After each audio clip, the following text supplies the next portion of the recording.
welcome po sa ating UH Iritan 2013. Kilalanin, kilatisin ng mga kandidato sa Senado.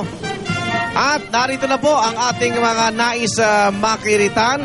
No, kung pwede kayo sumali sa ating Twitter, gamitin lang po ang hashtag na Iritan 2013.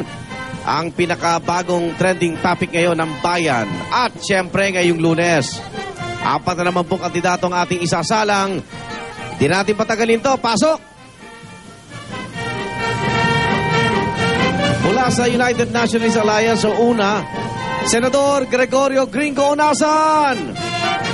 Siya po ang chairman sa Senado ng mga komite sa Agrarian Reform, Public Order at Dangerous Drugs at Public Information and Mass Media.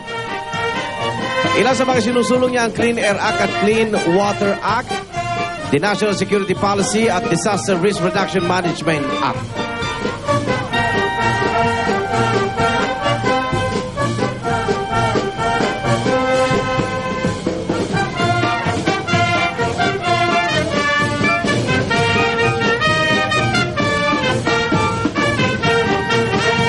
Susunod naman po, kandidato naman ng Liberal Party-led coalition, former Akbayan Party List Representative Ana Teresia Risa Ontiveros. Isa sa mga sinusulong niya ay ang RH Bill noong 14th Congress na ngayon, siyempre, batas na po yan. Naging bahagi rin po siya ng government panel para sa mga peace talks. At kasunod niya po mula sa Ang Kapatiran Party, Attorney Marwil Mars Yasos. Naging Executive Assistant at Legal Consultant ng Department of Agrarian Reform. Isa rin siyang lecturer, Commission Lay Preacher at Catechist. At isa rin po sa pambato ng Democratic Party of the Philippines, former party list Representative Christian Señeres. Anak po siya ni dating Ambassador Roy Señeres at isinulong niya ang pagtatayo ng Community Recreation Center, Public Library Building at Drug Rehabilitation Center sa ilang lugar. At tiyak na mas makikilatis po natin ang mga kandidato dahil sa mga tanong mula sa ating mga kasamang panel ngayon. Nangunguna dyan ang ating resident analyst na si Maring Winnie Monsod. Good morning, Maring Winnie! At makikiritan din ang ilang mga election partners at alamin natin mula kay Rhea Santos. Rhea, sino kasama natin ngayon? Yes, Igan, makakasama natin ang presidente ng Catholic Media Network.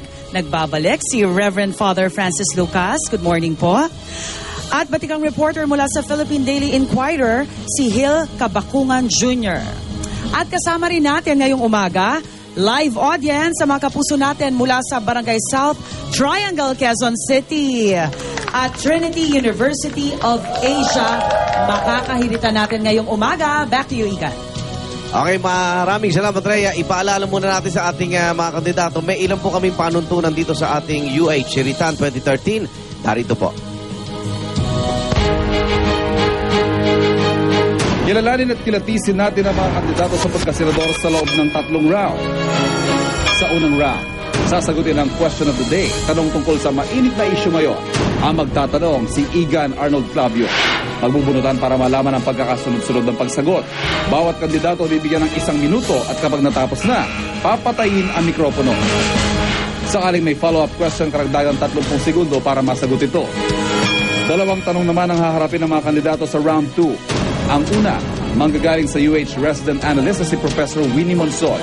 Ang ikalawa naman, maaaring magmula sa live audience, GMA election partner o sa social media. Bunutan din ang sistema sa pagkakasunod-sunod ng pagsagot. At ang time limit, katulad din ng sa first round. One-on-one hirita naman ang masasaksihan sa round 3 dahil kapwa kandidato ang magtatanong. Bunutan din ang sistema. At tulad sa mga naunang round, kailangan nilang sagutin ito sa loob ng 1 minuto. Para patas, hindi papayagan magsalita ang isang kandidato habang sumasagot ang kapwa nila kandidato. Dapat hindi lumayo sa topic ang kandidato. Bawal din ang name calling at anumang pahayag na maaring pagbulan ng away o gulo. Di rin sila papayagang kumonsulta sa abogado, kaanak, kaibigan o staff nila sa gitna ng hiritan. Bawal din ang proxy. Bawal din sila magbitbit ng campaign paraphernalia o magsuot ng campaign shirt. Pagbabawalan din silang mangampanya on air dahil hindi pa umpisa ng campaign period. Sino mang lalabag dito ay papatayan ng mikropono. Para naman sa audience, bawal pumalakpak, humiyaw o mag-boo habang nagsasalita ang kandidato hanggang matapos. Bawal din maging miyembro ng audience sa mga taga-suporta o staff ng mga kandidato. Bawal din magdala o magpakita ng campaign materials ang audience. Batid ng audience sa kailangan sundin ng mga panuntunang ito upang manatiling kasali sa hiritan. At narito, umpisa na po natin ang round 1. Okay, lagyan na po natin sila ng mga headphones para hindi marinig ang ating question of the day. At ang unang kandidatong sasalang po, batay po sa naging bunutan nila, si dating Congressman Christian Seniores. Ay, ano ba? Okay, yun ang nangyaring bunutan natin. Doon po tayo, sir. At Christian, halika rito sa harap para hindi makita yung pulungan natin. Gusto mo doon? Okay, ang ating question for the day, sa nangyayaring gulo ngayon sa Senado, no? Away sa mga savings, ganyan. Sa tingin mo ba, dapat na daw na magbitiw bilang Senate President si Senador Juan Ponce Enrile? Di naman. 1 minute. Sige, go! That's a very easy answer. No. O, di, sagutin mo. No, hindi mo na. He's doing a great job naman. Hindi, may ano siya. Okay. Go. Well, that's up to the Senate. Okay. Look, in the first place, that's up to the senators. Hindi gumagana yung mic. But the Senator Enrile is doing a great job naman na Senate President. The question there is transparency and accountability. Ang masasabi ko lang po dun sa nangyayaring gulo sa Senado, that's a result kung kung minsan, kung in an open political, kung merong open political competition in any democracy, that will result in accountability and transparency. So, okay lang po na paminsan-minsan may bangayan po kung sa Senado at kahit sa mababang kapulungan sa amin. Kung hindi po nangyari yun, hindi sana natin nalaman tong 1.6 million cash gift. Pero okay po yung Senator really. No problem. Okay, maraming salamat, Christian. Okay, dali mo na yan, sa iyo na yan. Ang susunod po natin ay si dating Congresswoman Risa Ontiveros. Hindi niya naririnig. Soundproof. Ayan. Ang kanta, Pusong Bato. Okay. Billie Jean ba? Okay. Binago na. Congresswoman, good morning. Ayan. Ang tanong po sa nangyayaring gulo ngayon sa Senado, no? Panahon na ba magbitiw si Senate President Juan Ponce Enrile? Palagay ko isang disenteng option na pag-isipan yan ni Senate President Juan Ponce Enrile. Dahil at the very least, kailangan i-audit ang pondo ng Senado. Dahil ang daang matuwid, hindi dapat matigil lang sa Malacanang, dapat umabot yan sa Senado. At di dapat parusahan ng isang pro-RH na senador tulad ni Senadora Pia Cayetano dahil sa posisyon naman ni Senate President.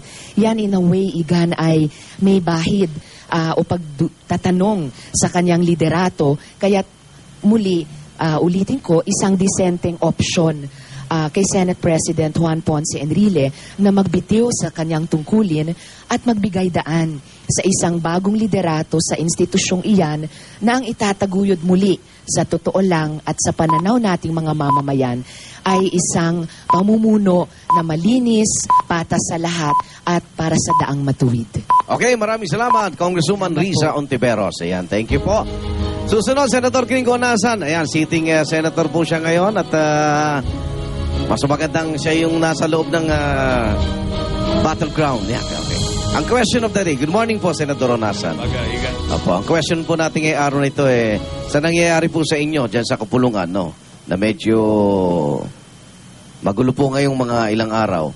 Panahon na ho ba na magbitiw si Senate President Juan Ponce Enrile? Kasi inano niyang vacant yung posisyon pero tinanggihan ng mga senador, no? So, ito ba ang tamang panahon na babay na siya? Well, Igan, 5 minuto. Nagbotohan kami at ang desisyon ng mayoridad, manarili si Senate President Enrile. Ganun pa man, dahil nga sa issue na lumabas, Kailangan harapin ito ng mga senador, ni Senate President Enrile at ng institusyon para manumbalik yung tiwala at respeto ng taong bayan dun sa mga hinalal nila na senador. Dun sa personalan, walang pwede magturo sa mga senador na ito dahil bawat isa sa kanila alam yung tama, alam yung mali, alam yung totoo, alam yung hindi. Okay, maraming salamat po, Senator Gringo. O nasan? Ayan. Sa inyo po yan. Sa inyo po yan. Ngayon naman po, ang susunod po, Attorney Marvil Yasos. Ayan. Ay, good morning po, Attorney. At ang tanong po namin, katulad ng tinanong ko sa naunang tatlo ay sa tingin niyo po, panahon ng magbitiw si Senate President Juan Ponce Enrile. Ang usapin dito ay delikadesa, Igan. Kapag nadawit ka sa ganyang klase ng eskandalo, ay marapat na magbitiw ka. Sapagkat magandang ipakita sa taong bayan, lalo na sa isang nakakatandang statesman, na meron kang delikadesa, meron kang etiketa. At lalong-lalo na kung ikaw ay namumudmod ng ganitong malaking halaga in terms of MOOE, sa tingin ko, dapat ka nang magbitiw, no? Para mabigyan naman ng pagkakataon ng ibang senador na mamuno sa ating Senado. Sapagkat wala kang prangkisa sa posisyon Pero in fairness naman to JP, nakita natin na talagang yung ginawa niya, pinadeclare niya ng all seats vacant. Pero para sa tingin ko, hindi na kailangang umabot pa sa ganon. Kung maari naman ikaw mismo magkusa na sinasabi mo, bumibitaw ako sa posisyon para mabigyan ng pagkakataon ng bagong liderato sa Senado. At ito rin po ay sumasalamin sa politika ng bansa na yung mga namumuno ay marapat na magpakita sila ng huwaran, lalo na sa mga kabataang katulad ko. Okay, maraming salamat, Attorney Yasos. Okay, yan po ang ating question of the day. Thank you po, sir. At mamaya, round 2 agad tayo. Ang mga matitinig na tanong mula kay Maring Winnie at Bayan.